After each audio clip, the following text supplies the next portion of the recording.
चलिए स्वागत है बच्चों आपका इजी लर्निंग की एक नई वीडियो में। इस वीडियो में हम लोग शुरू करेंगे अब अपना 12th की इकोनॉमिक्स का सैंपल पेपर। ठीक है, आज से हम सैंपल पेपर की पूरी सीरीज शुरू कर रहे हैं।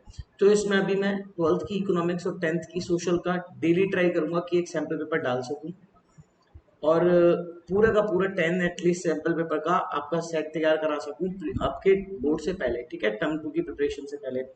तो आप सभी को पहले तो बच्चों टर्म 1 का रिजल्ट पता चल गया होगा। सभी को कॉन्ग्रेचुलेशन जिन्होंने अच्छे स्कोर गेन करा, और जिनके थोड़े से अगर आपको एक्सपेक्टेशन से कम मार्क्स आए हैं, ज्यादा घबराइए मत और मेहनत करिए। टर्म 2 में मार्क्स ज्यादा बेटर लेकर आइए, आपके टर्म 1 के मार्क्स ऑटोमेटिकली इंप्रूव हो जाएंगे। ठीक है, ध्यान रखिएगा इस चीज को। चलिए बिना किसी देरी के शुरू करते हैं अपने फर्स्ट क्वेश्चन के साथ में। देखिए आप लोग देख रहे हैं कि what is the problem of double counting. ठीक है, हमारा जो पहला क्वेश्चन है कि डबल काउंटिंग की प्रॉब्लम, यहाँ कंट्री लिखा है डबल काउंटिंग होगा, तो डबल काउंटिंग की प्रॉब्लम क्या होती है। तो बच्चों किसी भी चीज को जब वैल्यू एड को हम काउंट कर रहे हैं नेशनल इनकम में, तो किसी भी चीज को दो बार काउंट या दो से ज्यादा बार काउंट कर लेना ही प्रॉब्लम ऑफ डबल काउंटिंग कहलाती है। ये अराइज क्यों होती है? क्योंकि जब हम फाइनल प्रोडक्ट और इंटरमीडिएट प्रोडक्ट के बीच में डिफरेंशिएट नहीं कर पाते हैं, हम ये नहीं जान पाते कौन सी चीज फाइनल है कौन सी इंटरमीडिएट है, तब हमारे साथ ऐसी प्रॉब्लम आती है। इसको कैसे अवॉइड किया जा सकता है? इसके दो मेथड है। एक है value added at every step, value added method, जिसमें हम हर स्टेज पर जितनी वैल्यू एड होती है सिर्फ उसे कैलकुलेट करते हैं। दूसरा होता है फाइनल वैल्यू एडेड। ठीक है, फाइनल वैल्यू एडेड कि जो फाइनल वैल्यू होती है उसमें से इनिशियल वैल्यू को माइनस कर देते हैं। नेक्स्ट क्वेश्चन पर आइए, डिफरेंशिएट बिटवीन कंजप्शन या consumer goods and capital goods. ठीक है, ये जानेंगे कि कौन सी चीज कंज्यूमर गुड्स है, कौन सी चीज कैपिटल गुड्स है, इसके बारे में जानेंगे। ठीक है, देखिए कंजप्शन या कंज्यूमर गुड्स की बात करेंगे तो ऐसी चीजें जो डायरेक्टली कंज्यूमर के लिए कंज्यूम करने के लिए तैयार हैं उन्हें हम कहेंगे कंज्यूमर गुड्स। ठीक है, यानी कंज्यूमर अपनी वांट्स को सेटिस्फाई करने के लिए इन्हें कंज्यूम कर लेगा, ये कंज्यूमर गुड्स कहलाती हैं। ये तीन तरीके, बेसिकली चार तरीके की होती हैं: durable, semi durable, non durable और सर्विसेज। कैपिटल गुड्स किन्हें बोलते हैं? ऐसी गुड्स जिनका यूज प्रोड्यूसर करते हैं प्रोडक्शन प्रोसेस में, ये कंपेरेटिवली एक्सपेंसिव और ड्यूरेबल नेचर की होती है ना, जैसे मशीनरीज वगैरह हो गई, वो कैपिटल गुड्स कहलाती हैं। 2 मार्क्स का क्वेश्चन है, उसी के अकॉर्डिंग आंसर लिखिएगा। नेक्स्ट क्वेश्चन देखिए, कह रहा है किसी इकोनॉमी में इन्वेस्टमेंट 2000 करोड़ का बढ़ गया, बट तो टोटल इनकम में कितना चेंज आएगा अगर एमपीएस की वैल्यू 0.25 दे रखी है। तो बच्चों कुछ मत करिए, सीधे सीधे फॉर्मूला होता है K equal to 1 upon MPS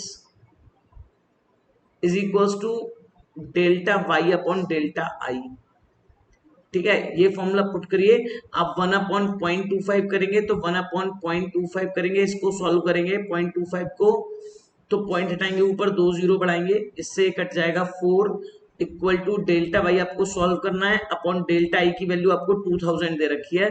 ये 2000 इधर क्रॉस मल्टीप्लाई में चला जाएगा और आपकी डेल्टा वाई की वैल्यू 8000 करोड़ आ जाएगी। ठीक है, 8000 करोड़। चलिए नेक्स्ट क्वेश्चन पे जाते हैं। कह रहा है इन्वेस्टमेंट 60 करोड़ का इंक्रीज हो गया और नेशनल इनकम 240 करोड़ की इंक्रीज हुई है, हमें एमपीसी की वैल्यू निकालनी है। तो फॉर्मूला हो जाएगा 1 upon 1 minus MPC is equals to 240 upon 60, वही delta Y upon delta I. Solve कर लो, ये हो जाएगा 4, क्रॉस मल्टीप्लाई कर लोगे तो 1 minus MPC is equals to 1 upon 4, जो कि 0.25 के बराबर होगा। तो इसको जब सॉल्व करोगे तो एमपीसी की वैल्यू बच्चों डायरेक्टली 0.75 आ जाएगी। ठीक है, एमपीसी की वैल्यू। नेक्स्ट क्वेश्चन की तरफ बढ़ते हैं। अब हम नेक्स्ट क्वेश्चन देखेंगे, हमारा नेक्स्ट क्वेश्चन क्या है।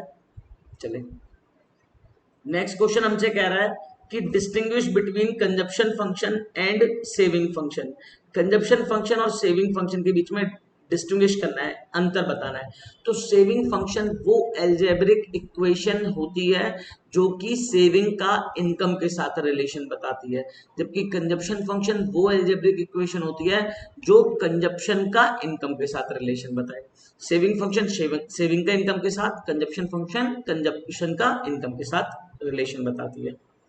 चलिए इसके बाद देखते हैं नेक्स्ट है explain how good health has a positive impact on the quality of life and overall economic development. देखो जितनी ज्यादा हेल्थ अच्छी होगी कोई व्यक्ति उतनी ज्यादा मीनिंगफुल लाइफ जिएगा, उसकी प्रोडक्टिविटी बढ़ जाएगी जिससे उसको जिंदगी जीने में ज्यादा मजा आएगा और वो ज्यादा प्रोडक्शन कर पाएगा तो उससे उस देश का जीडीपी बढ़ेगी और उस देश का इकोनॉमिक डेवलपमेंट भी बढ़ जाएगा। ठीक है, नेक्स्ट क्वेश्चन की तरफ पढ़ते हैं। नेक्स्ट क्वेश्चन देखिए, नेक्स्ट कह रहा है why has the Indian government start paying attention to the enterprise and workers in the informal sector and initiated their modernisation. सरकार ने क्यों इनफॉर्मल सेक्टर पे ध्यान देना शुरू कर दिया? क्योंकि हमारे देश में 1991 और कोविड के बाद से, दोनों ही कंडीशन के बाद से इनफॉर्मल सेक्टर लगातार बढ़ रहा था, जहां पर वर्कर्स का एक्सप्लॉयटेशन बहुत तेजी से हो रहा था, उनसे काम ज्यादा कराया जाता था और उन्हें वेजेस बहुत कम मिलते थे, वर्किंग कंडीशन प्रॉपर थी नहीं। तो वर्कर्स के एक्सप्लॉयटेशन को रोकने के लिए और इन इनफॉर्मल सेक्टर्स के ऊपर अपना कंट्रोल बनाने के लिए सरकार ने इनकी तरफ अटेंशन पे करना शुरू कर दिया। नेक्स्ट आते हैं, what are the problems being faced by the health sector in India. India में हेल्थ सेक्टर कौन कौन सी प्रॉब्लम फेस कर रहा है? तो पॉइंट्स देख लीजिए। पहला पॉइंट हो जाएगा आपका प्राइवेटाइजेशन। ठीक है, प्राइवेटाइजेशन डोमिनेट है, डोमिनेशन ऑफ प्राइवेट सेक्टर।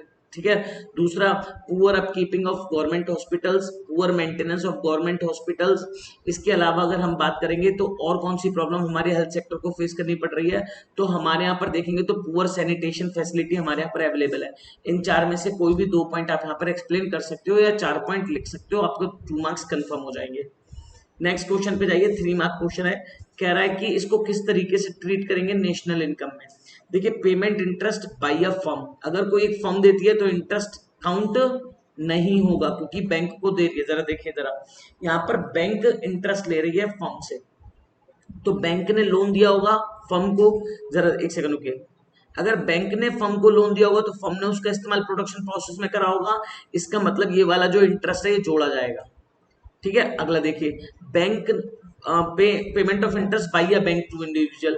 अब इंडिविजुअल किसी एक व्यक्ति ने बैंक को लोन दिया होगा, इसके बदले में बैंक ने बैंकिंग सर्विसेज प्रोड्यूस करी होंगी, जिसके बदले में वो इंटरेस्ट दे रही है, तो ये भी ऐड होगा। आगे कह रहा है कि payment of interest by an individual to a bank, bank ने किसी एक व्यक्ति को लोन दिया, तो ये लोन उसने कंजप्शन में यूज किया होगा, कार खरीदी, घर बनवाया, कुछ भी करा होगा, तो इसके बदले में जो इंटरेस्ट देगा ये विदाउट प्रोडक्शन प्रोसेस का है, तो ये वाला ऐड नहीं होगा।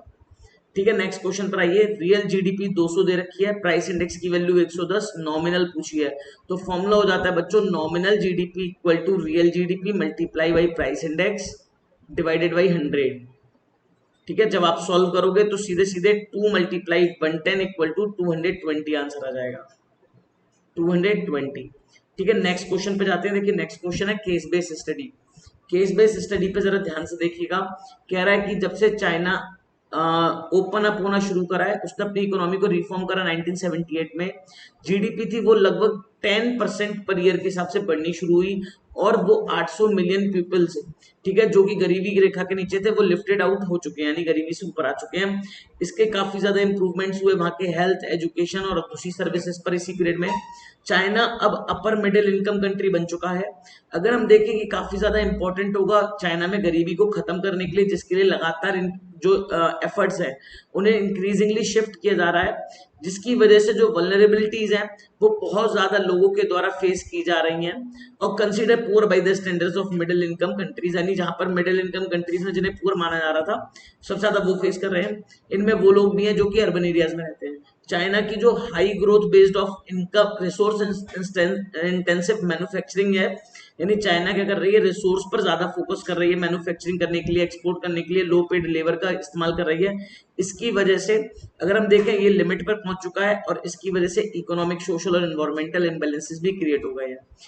जो इम्बैलेंसेस को कम करने के लिए इकोनॉमी के स्ट्रक्चर को चेंज करना पड़ेगा, लो एंड मैन्युफैक्चरिंग से हाई एंड मैन्युफैक्चरिंग की तरफ जाना पड़ेगा, इन्वेस्टमेंट से कंजप्शन की तरफ शिफ्ट करना पड़ेगा। पिछले कुछ सालों में अगर हम देखें तो जो मॉडरेट, अगर देखें मॉडरेटली स्ट्रक्चरल कॉन्स्टेंट्स बढ़े हैं यहाँ पर, जिसमें से लेबर फोर्स ग्रोथ डिक्लाइन हुई है, रिटर्न जो इन्वेस्टमेंट के थे वो कम हो गए, प्रोडक्टिविटी कम हो गई, इसकी वजह से बहुत सारी प्रॉब्लम्स हो रही हैं। सीधे क्वेश्चन पे हिट करते हैं। ठीक है, 3 मार्क्स क्वेश्चन पे जाते हैं आगे। पहला कह रहा है कि what are the factors lead to the rapid economic growth in China. ठीक है, चाइना में रैपिड इकोनॉमिक ग्रोथ किन किन कारणों से हुई है। तो चाइना ने 1978 में अपने यहाँ पर न्यू इकोनॉमिक पॉलिसी लागू कर ली। न्यू इकोनॉमिक पॉलिसी, इसकी वजह से इकोनॉमिक ग्रोथ बढ़ी। वन चाइल्ड पॉलिसी लागू करी, इसकी वजह से इनकी इकोनॉमिक ग्रोथ बढ़ी। इसके अलावा इनके पास में लेबर बहुत ज्यादा है, एक्सेसिव लेबर है, इसकी वजह से इनकी जो ग्रोथ थी वो बहुत तेजी से बढ़ी।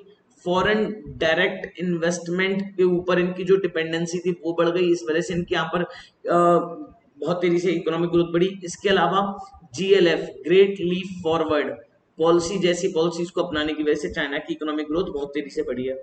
फिर कह रहा है चाइना में जो रिसोर्स इंटेंसिव ग्रोथ है ये किस चीज को लीड करेगा। तो इसकी वजह से चाइना में देखिए बच्चों, अभी हमने यहाँ पर पढ़ा था कि चाइना में सोशो इकोनॉमिक और इन्वायरमेंटल इम्बेलेंसेस बढ़ जाएंगे। आपको इन्हीं 3 पॉइंट को यहाँ पर समझाना पड़ेगा। यानी जो लोग अमीर हैं वो और अमीर हो जाएंगे, जो गरीब है वो और गरीब हो जाएंगे। समाज में हर एक का स्टेटस एक जैसा नहीं रहेगा, कुछ लोग ज्यादा पावरफुल हो जाएंगे, कुछ लोग कम पावरफुल रहेंगे। जिनके पास रिसोर्सेज ज्यादा वो ज्यादा पावरफुल, ज्यादा इन्फ्लुएंशियल। इन्वायरमेंटल इम्बेलेंसेज हो जाएंगे, क्योंकि जैसे जैसे प्रोडक्शन बढ़ेगा वैसे वैसे क्या होगा, इन्वायरमेंट पॉल्यूट होगा, इकोसिस्टम पे नेगेटिव इम्पैक्ट पड़ेगा। तो ये इसका आंसर हो जाएगा। ठीक है, तो इस क्वेश्चन पे जरा देखिएगा, ये जो क्वेश्चन थे चाइना के क्वेश्चन और ग्रोथ को लेकर। ठीक है, ये 2 क्वेश्चन मैं आपको एक्सप्लेन कर चुका हूँ। यहाँ पर आते हैं कि गुड्स को क्लासिफाई करना है इंटरमीडिएट और फाइनल गुड्स के रूप में और एग्जाम्पल यूज करने हैं। तो देखिए पहले आइडेंटिफिकेशन को समझते हैं। इंटरमीडिएट गुड्स वो गुड्स होते हैं जिन्होंने प्रोडक्शन बाउंड्री को क्रॉस नहीं किया होता, इनकी वैल्यू एडिट की जा सकती है, इन्हें रीसेल नहीं किया जा सकता। ठीक है, इन्हें इंटरमीडिएट गुड्स कहते हैं। एग्जाम्पल की बात करेंगे तो आइसक्रीम बनाने के लिए जो दूध यूज हो रहा है वो इसका बेस्ट एग्जाम्पल हो जाएगा। इसके अलावा जो फर्नीचर बनाने के लिए लकड़ी यूज की जा रही है वो इसका एग्जाम्पल हो जाएगा। अगर हम फाइनल गुड्स की बात करें तो वहां पे कंडीशन याद रखिएगा, पहली चीज, इनकी वैल्यू को ऐड नहीं किया जा सकता, प्रोडक्शन लाइन को इन्होंने क्या कर दिया है, क्रॉस कर दिया है। ऐसी चीजों को फाइनल गुड्स कहते हैं, यानी अभी डायरेक्टली तैयार है, प्रिपेयर टू यू कंज्यूम है। इसके बाद हम बात करते हैं कौन सी चीजें, जो फर्नीचर बन के तैयार हुआ वो फाइनल गुड है, जो आइसक्रीम बन के तैयार हुई वो फाइनल गुड है। कह रहा है कि इन्फ्लेशनरी गैप को समझाना है और रेपो रेट की मदद से इसको कैसे कम किया जा सकता है इसको समझना है। ठीक है, तो मैं इन्फ्लेशनरी गैप को समझाता हूँ। यहाँ पर इन्फ्लेशनरी गैप क्या होता है, देखिए ये हमारा बाई एक्सिस, ये हमारा एक्स एक्सिस। एक्स एक्सिस पर हमेशा जीडीपी यानी इनकम ली जाएगी और बाई एक्सिस हमेशा खाली छोड़ा जाएगा। कोई भी कॉन्सेप्ट यहाँ पर डाला जा सकता है। ये हो जाएगी हमारी बच्चों एग्रीगेट डिमांड, जो कि फुल एम्प्लॉयमेंट पर आनी चाहिए थी, लेकिन एक्चुअल में लोगों ने प्लान इससे ज्यादा कर दी, यानी ये एग्रीगेट डिमांड प्लान हो गई।